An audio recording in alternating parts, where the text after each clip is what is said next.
Hey, shalom, shalom, Akim. First and foremost, I want to say call hello, Yahweh, Bahashem, Yahweh Shai, Bahashem, Rakahakodash. I want to send double honors to the apostles and the elders of Great Millstone. I want to send much peace, love, and salutations to your Akim out there, pushing the glory of Yahweh, Bahashem, Yahweh Shai, sincerity and truth. This is the brother Ariala. What I'm going to do today is a response to the elder Mike Allah's video that he did, a look into the Red Sea conflict. There's actually a continued part because the brother had laptop issues. So there is a previous part that you want to watch on this video. It's at GMS Faith Based Israelites page. There's a part one and a part two where the brother is going over the Red Sea conflict, and he's talking about the potential ramifications that the blockages and the skirmishes that's happening in the Red Sea, what could happen with logistics as far as just grain going out, different energy products, petroleum products, how it could definitely lead to supply issues, supply chain issues, potential uh, famines in parts of the world, especially around Europe, or just price increases to where you can't afford to buy it, which is the same as a famine when you can't afford the food. And so he talks about all of these different things, goes over some articles and some scriptures. What I wanted to come and land back on this with is some of the geopolitical ramifications and the reasons why certain nations are getting more involved, not getting involved, and just do a brief look and show you how the Most High can use politics and economics all around the world to stir up men, all right, to stir up the kings of the earth to fight and to argue and bicker. And what we see right now is events happening that's leading to World War III, and also giving us some highlights on how these wars can happen. Now, Elder Mike Allah did bring out Revelation the 17th chapter. I actually have it here. I didn't try to, but I have it in the NLT. We can read it. And he read this, Revelation 17 and 15. It says, "Then the angel said to me, the waters where the prostitute is ruling represents masses of people of every nation and language. The scarlet beast and his 10 horns all hate the prostitute. They will strip her naked, eat her flesh, and burn her remains with fire. For the Most High have put a plan into their minds, a plan that will carry out his purpose. They will agree to give their authority to the scarlet beast, and so the words of the Most High will be fulfilled." And this woman you saw in your vision represents the great city that rules over the kings of the earth. All right, so this prostitute, this woman that rides upon this beast, is America. And you see how these other nations, these waters, these other people have given their power to the beast. All right, to the prostitute. Okay, and we've seen that happen politically and economically. After World War II, you saw the United States be able to catapult itself into the forefront of the world economic stage. You had a war-torn Europe, and you had political upheaval that was happening not only just in Europe, but it basically spread out all across Central Europe, Asia, and especially like Northern Africa, also all around in the Middle East. Okay, what we understand is the Middle East. So America and the key people in the West restructured the foundations of what we saw economically. So in the 50s, you saw a rise of what we call global capitalism or global economy. Okay, and I'm gonna play this clip, and then we're gonna get a couple of points, because now we're seeing nations that had given power to that prostitute are becoming frustrated with the hand that they got dealt. All right, we're seeing key EU, NATO nations show a displeasure in some of the moves that's being made, because when you understand it, there's a lot of setups going on. Even when you want to look at what happened on October 7th, it seems strange. When you want to go all the way back to the time where the jab came out, or the way that they shut down manufacturing in the ports, it seems strange. And even now, with the situation with blockages happening in the Red Sea and the lack of deterrence to these Houthi rebels, it seems strange that the supply chain is being allowed to be disrupted the way that it is. We're talking about trillions of dollars worth of merchandise potentially being disrupted. And the most powerful militaries across the world not really doing anything. They're just like, we need to come together. Maybe. So it seems strange. All right? And other nations are taking notice. You had pipelines being bombed. Nord Stream 2 in the Baltic Sea. Strange. Strange to do these things when there's so much money to be made, right? So let's look at this and see if we can get some information out of it, okay? We'll play this part first with your boy. You wake up, or some presidents will wake up at 10 a.m. and you get this report telling you, hey, president, shh, can you please wake up? Please wake up. We got reports that our military bases have been attacked 78 times the last couple weeks. Should we do anything about it? Do you just kind of roll over the other side? Do you say, what did they do to who?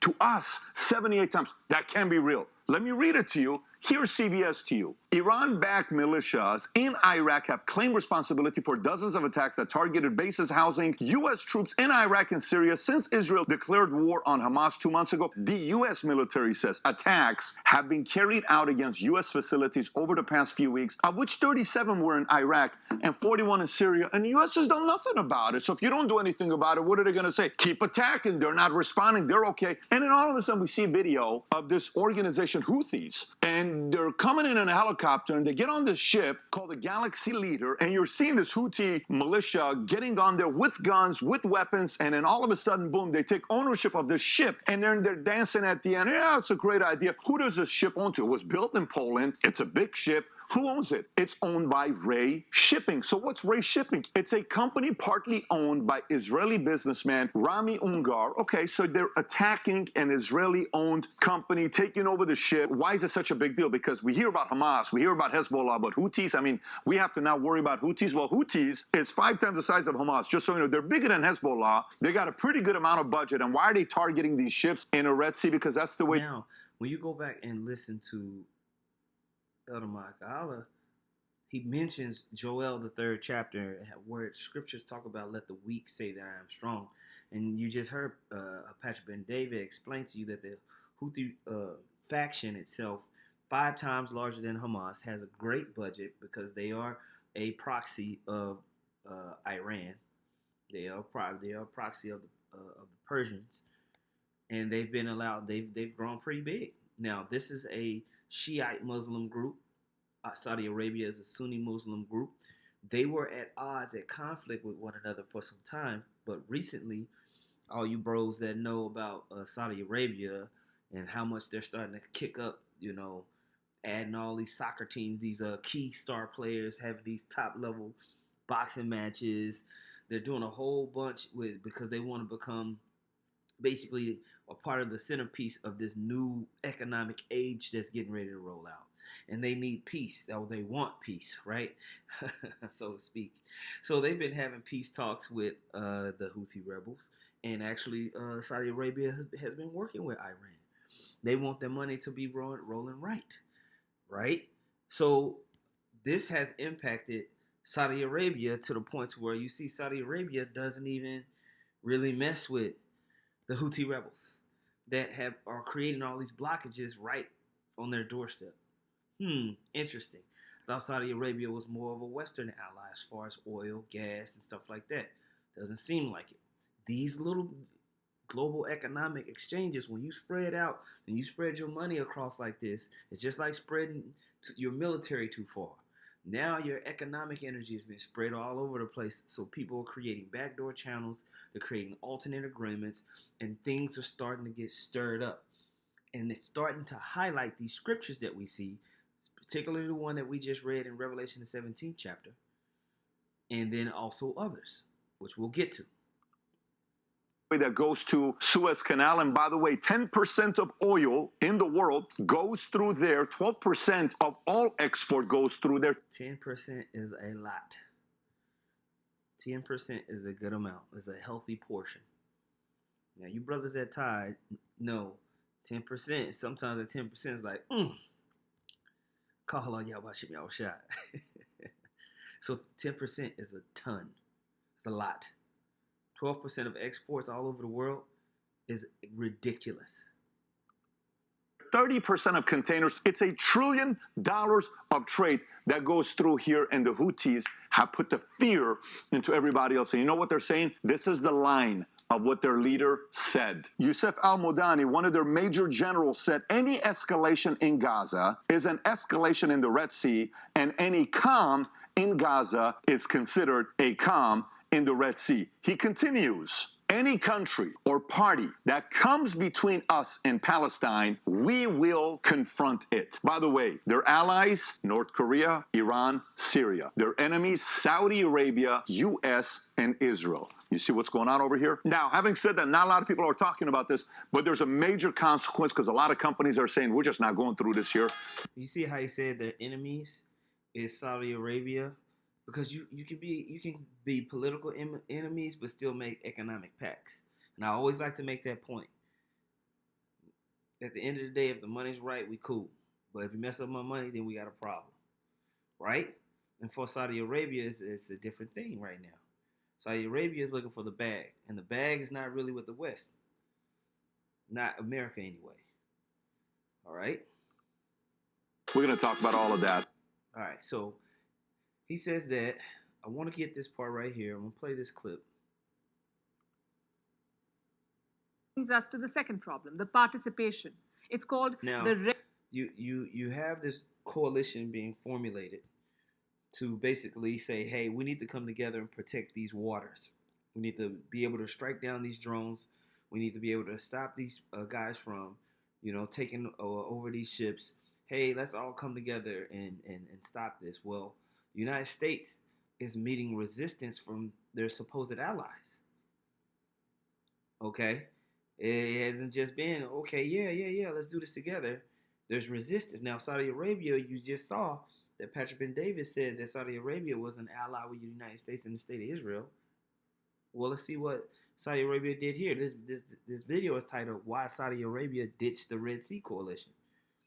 All right, check it out. Red Sea Coalition. But how many Red Sea countries are part of it? 0. The only Arab member is Bahrain. No Saudi Arabia, no UAE, not even Egypt, which runs the Suez Canal. Now, the UAE is understandable. It mostly uses the Persian Gulf, so the Red Sea is not as consequential for them. But what about Saudi Arabia? Around 36% of its imports come through the Red Sea. Its modern hub, Jeddah, is located along the coast. So why hasn't Riyadh joined? Officially, there is no reason, but looks like 2 factors influence the kingdom's decision. Factor number 1 is Iran. Riyadh and Tehran signed a peace deal this year. They decided to normalize relations. Yeah. So the long-time rivalry is on pause. But joining the Red Sea Coalition could have changed that. Iran has questioned this 10-nation force. They say it will soon face quote-unquote problems. Maybe Riyadh did not want to risk that. See that? They said, the Saudi Arabia said this 10-nation force, which that highlights the 10 horns. They said now they switched it. Oh, it's 20 nations that's joined on. But when they first talked about this Red Sea Coalition, they talked about 10 nations. But anyway, the Saudi Arabia perceived that, this thing, there's going to be an issue with that thing.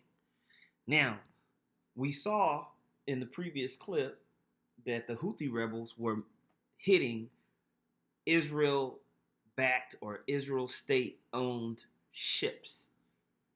So they're likely have already contacted Saudi Arabia and say, hey, we ain't going to touch your ships. We want to make sure that we're sending a message for our people in Palestine and that we are supporting them, whatever. Blah, blah, blah, blah, blah. Meanwhile, Saudi Arabia is still making its money, so it probably don't give a damn. Do what you do.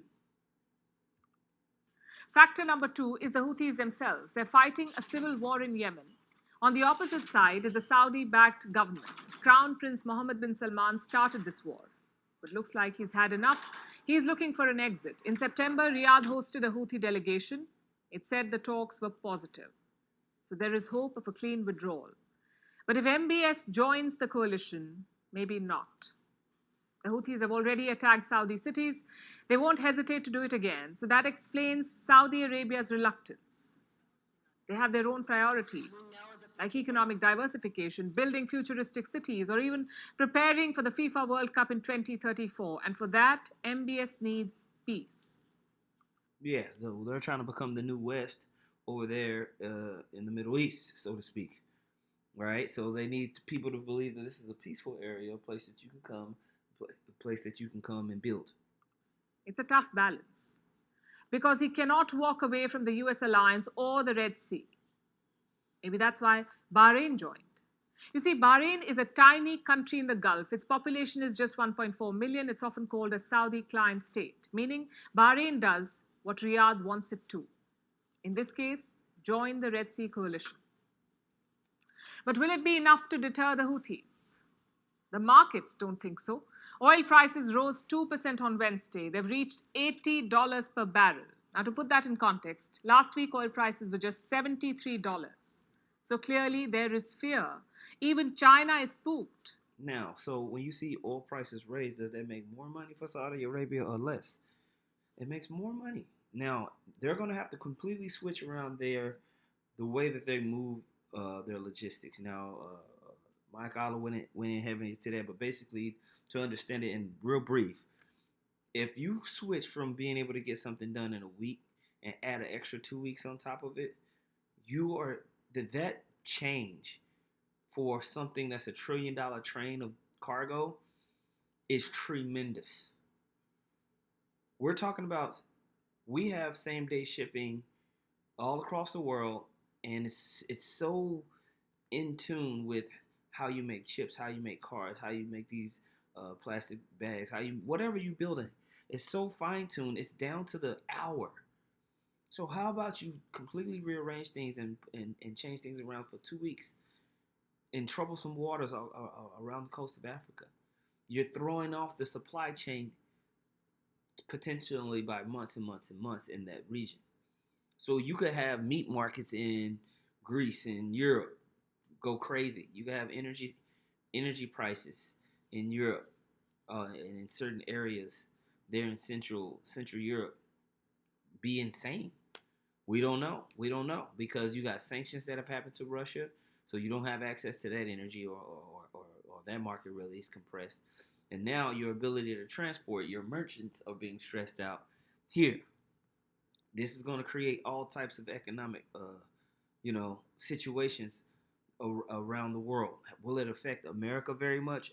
I'm not sure, but definitely Europe to a big time. Okay, so now you see there's a sentiment to where these nations are not really joining in. Okay, now I was going to read this real quick just for you to take a look. This is back in the Treaty of Rome, the European Economic Community. 2 treaties were signed on the 25th of March, 1957. The treaty establishing the European Economic Community and the treaty establishing the European Atomic Energy Community. For both new communities, decisions were taken by the Council on a proposal from the Commission. The Parliamentary Assembly is to be consulted, blah, blah, blah, blah, blah. But basically what I want you to understand is like you've had these different coalitions be started and been going on for a while. When you look at the World Trade Organization here on Wikipedia, just to get a quick summary, I'm going to read this first paragraph. It says, it's an intergovernmental organization that regulates and facilitates international trade with effective cooperation in the United Nations system. Governments use the organization to establish, revise, and enforce the rules that govern international trade. It officially commenced operations on January 1st, 1995, pursuant to the 1994 Marrakesh Agreement, thus replacing the General Agreement on Tariffs and Trade that had been established in 1948. All right, always since then, that's been going on. The World Trade Organization is the world's largest international economic organization with 164 member states representing over 98% of global trade and global GDP. All right? So you see at the epicenter this huge conglomerate of nations that are allowed to trade, create agreements, move around in the earth, all underneath that prostitute or that whore that rideth upon the beast. Okay? All underneath that. All of these things were brought together underneath that envelope. And now you're seeing that these nations are not cleaving unto themselves, right? You go and read Daniel's 2, the 40th chapter, and it says, "And the fourth kingdom shall be strong as iron, for as much as iron breaketh in pieces and subdueth all things, and as iron that breaketh all these, shall it break in pieces and bruise. And whereas thou sawest the feet and the toes part of the potter's clay." Now this is talking about now more of an extension of Rome. All right? Because this is the modern day Rome that we're in right now. All right? We're seeing it. All right? Part of potter's clay and part of iron, the kingdom shall be divided, but there shall be in it of the strength of the iron, strength of the military might. For as much as thou sawest the iron mixed with miry clay, and as the toes of the feet were part of iron, part of clay, so the kingdom shall be partly strong and partly broken.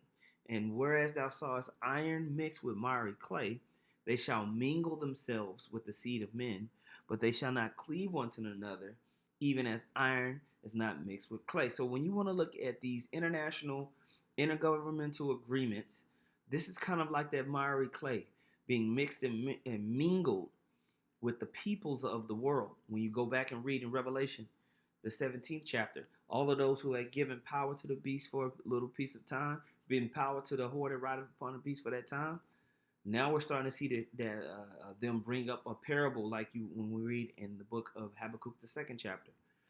These nations are starting to become more frustrated with what they're seeing over the long run with the West and how they're moving. They're looking at the situation with the state of Israel and they're not really agreeing with it. The expansion that they want. They're looking at how things were handled with pipelines, how things have been handled with the shipping in the Red Sea, and they're not feeling it. They're looking at their own markets and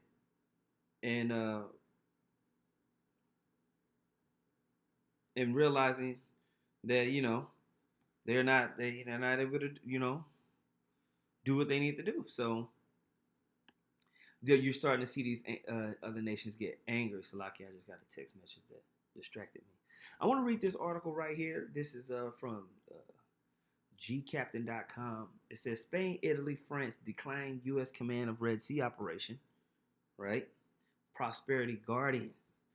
All right. Now this was written or taken, I guess, from Reuters. I'm not sure. December 22nd, 2023. It says the United States is assembling a multinational naval coalition to help safeguard commercial traffic from attacks by Yemen's Houthi movement. Yemen's Houthi movement. On Thursday, the Pentagon said more than 20 countries had now agreed to participate in the group known as Operation Prosperity Guardian. Some countries have not confirmed their participation, however, while others said their efforts to help protect Red Sea commercial traffic will be as part of existing naval agreements rather than the new U.S.-led operation. You see this? The lack of details and clarity over what countries are doing has added to confusion for shipping companies, some of which have been rerouting vessels away from the area after the attacks, which the Houthis say are a response to Israel's assault on the Gaza Strip. Okay? Let's skip down. France's defense ministry said it supported efforts to secure freedom of navigation in the Red Sea and the surrounding area, and said it is already operated in the region, but it said its ships would stay under French command and did not say if it would deploy more naval forces. See that? So they're like, we don't want to come underneath the jurisdiction of you Americans. We don't want that. Screw your coalition. We're gonna go in our own country. We're gonna do our own thing. Okay? Like it talks about, what's that in Isaiah, was it 47? France has a naval base in the United Arab Emirates and 1,500 troops in Djibouti. Its frigate, Le Gondak, is now in the Red Sea. Okay, Italy. Italy's defense ministry said it would send naval frigate or Virginio Fasan to the Red Sea to protect its national interests in response to specific requests made by Italian ship owners. It said this was part of its existing operations and was not part of the Operation Prosperity Guardian. We're going to do our own thing. We don't want to be underneath you, America. We're good. Spain's defense ministry said it would only participate in NATO-led missions or EU-coordinated operations. We will not participate unilaterally in the Red Sea, it said. Once again, circumventing perceived American influence. Britain said the destroyer HMS Diamond would join Operation Prosperity Guardian. Britain's defense ministry said the coalition would operate as part of the U.S.-led CFF. Of course, we know Britain. Okay? Greece said that they were down. Says other countries. The Netherlands said it would send 2 staff officers, and Norway said it would send 10 naval officers to Bahrain. Blah, blah, blah, blah, blah. Right? So we're seeing this fractured kind of, unison, like we read in Daniel, the 2nd chapter. They're not clinging unto each other. These types of things, when there's something unexpected that happens, there's going to be a lot of finger pointing. A lot of finger pointing these nations at each other with things that are going on politically and economically right now. Okay? We're going to see economic ramifications of this that can reverberate all across the world. And basically, people saying, oh, y'all supported the state of Israel for doing this, which led to these counterattacks from the Muslim world. So a lot of people are blaming the West supporting the state of Israel for leading into precipitated skirmishes and issues. Okay? And then you have the other end that's saying, man, these people are terrorists. We need to get rid of them. We need to kill them and destroy them. Okay? And we're seeing all nations being torn in the middle because they got these deals with this people and they got that deals with those people. What's going to happen? We'll have to find out. The prophecies tell us that it's going to lead to Armageddon. So that's what we're going to put our bets on, right? This is back in Obadiah, verse 2. It says, the vision of Obadiah. Thus said the Lord power concerning Edom. We have heard a rumor from the Lord, and an ambassador is sent among the heathen. Arise ye, and let us rise up against her in battle. Behold, I have made thee small among the heathen. Thou art greatly despised. The pride of thine heart hath deceived thee. Thou hast dwellest in the clefts of the rock, whose habitation is high, and have said in his heart, who shall bring me down to the ground? Though thou exalt thyself as the eagle, though thou set thy nest among the stars, thence will I bring thee down, saith the Lord. Right? So you exalted, you on high, you got everybody under control, you done swallowed up the nations, but the Most High said he's going to bring you down. Talking about America, the whore that rideth upon the beast. All right, the beast itself as well. If thieves came to thee, if robbers by night, how art thou cut off? Would they not have stolen until they had enough?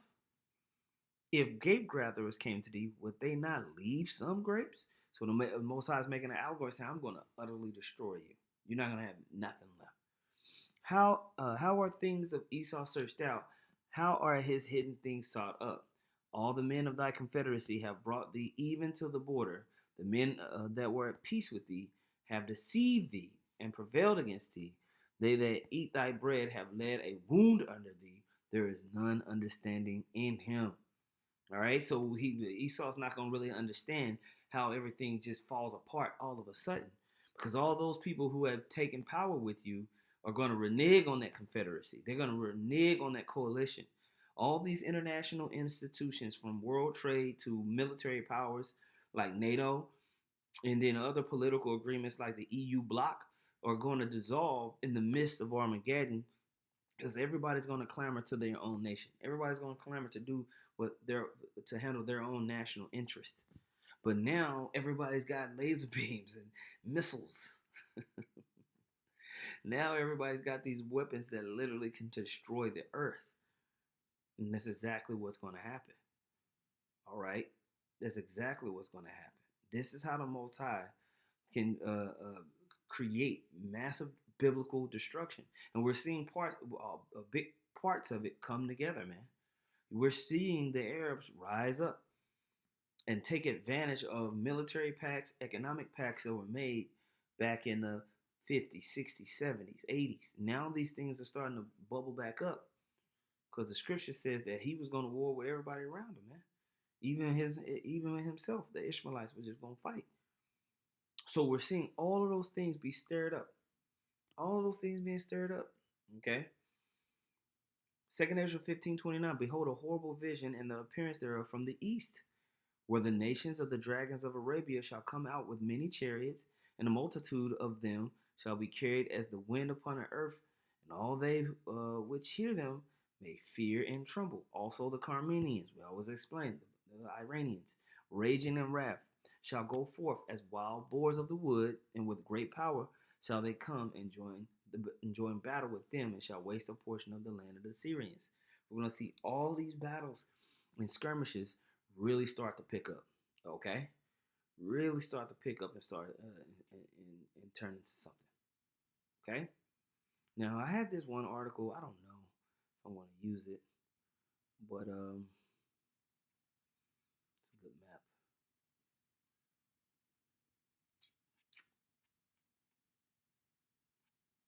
That's where you see everything going down, right?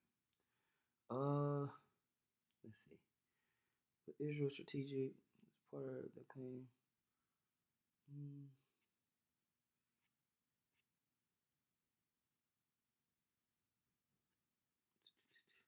No, I think I'm gonna just let this rock. Cause we talked about how Saudi Arabia is in peace talks with the Houthis.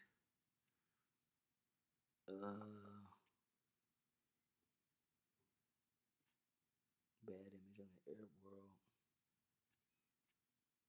Yeah, the Arabs ain't trying to fight for the state of Israel. Yeah, I'm not gonna read this, but if you guys want to go read it, this is the name of it. Red Sea attacks: why Arab nations won't join naval coalition. If you want to know more, all right. And this is on WW3. I think that really brings home the point for me. I just wanted to kind of highlight some economic and geopolitical aspects, along with the logistics and supply chain issues that this Red Sea conflict can bring about. So, Lord willing, that kind of brings everything home. I think we're going to see a lot more dissent from Europe when you want to talk about the pigs nations, when you want to talk about Spain, Italy, when you want to talk about Greece, Portugal, okay? I think we're going to see a lot more frustration come out of there, along with Germany and France, with what's going on with the EU, with what's going on with NATO. We're starting to see cracks in that. The people don't talk about how Germany, France, and these nations are being affected with their energy prices, their food prices. Inflation is really kicking Europe's ass more than even here in the United States.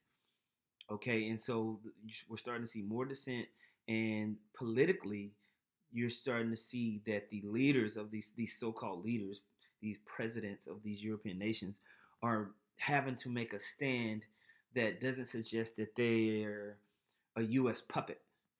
Okay, the only nation that's just like yeah is Britain, but the everyday Brit can't stand Americans, you know, and it's a similar feeling all across Europe. If you ever have traveled there and talked to people, you can figure that out real quick by having one or two political conversations. So, you know, with all that being said, we're going to see how much more this manifests and what type of troubles it brings about.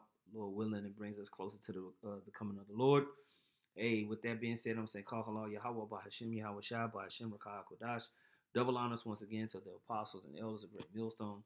Much peace, love, and salutations to y'all. I'm out there pushing the words in sincerity and truth. Shalom.